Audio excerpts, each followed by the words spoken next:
Why isn't it that the Catholic Church and actually Christianity in general is very fervently against interest-based economics or, for example, the stock market? The Bible seems to speak very clearly in condemnation against loans being given with interest, and that seems to be the foundation of capitalism. So why doesn't the Catholic Church speak out against that?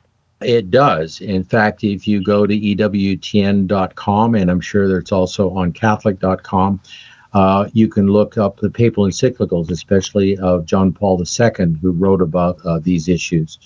So there's a lot of teaching. It's called social teaching in the modern era, beginning in the late 1800s with the union movement, and you also had communism and capitalism battling it out or beginning to battle it out. The Pope began to write social encyclicals in dealing with this.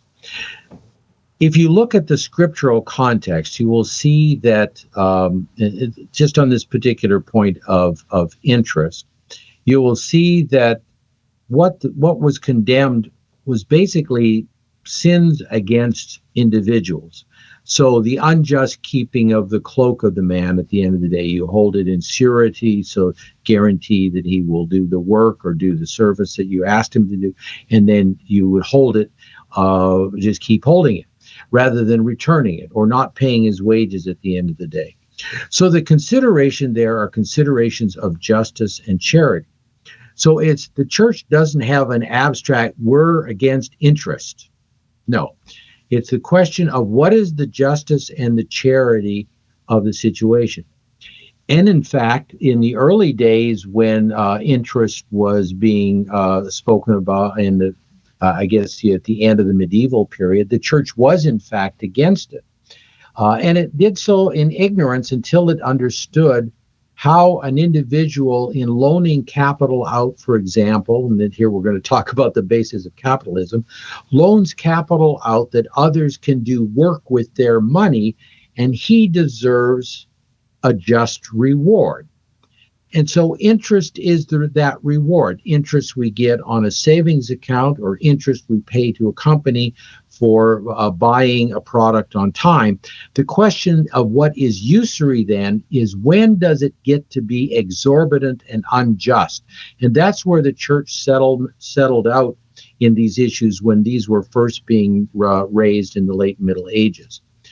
There had always been sort of different kinds of banking and so on historically, but it really came to the fore, I believe it was in the 1500s or so, and the issue of what constitutes usury, which is the sin of injustice.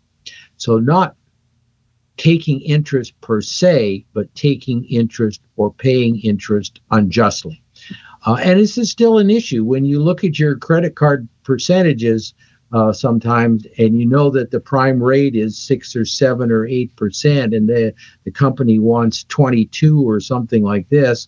It makes you wonder, is there some usury going on there? And they do have excuses as to why they do it. You get the deadbeats who don't pay their debts, and so they have to keep up their income levels and so on.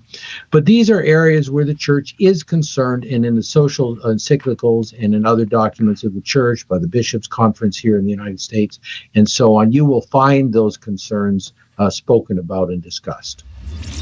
Hey, thanks for watching. If you like this Catholic Answer, be sure to like, subscribe, and check out our live streams Monday through Friday, 3 to 5 p.m. Pacific. Or find the episode after on YouTube, your favorite podcast platform, or our Catholic Answers app.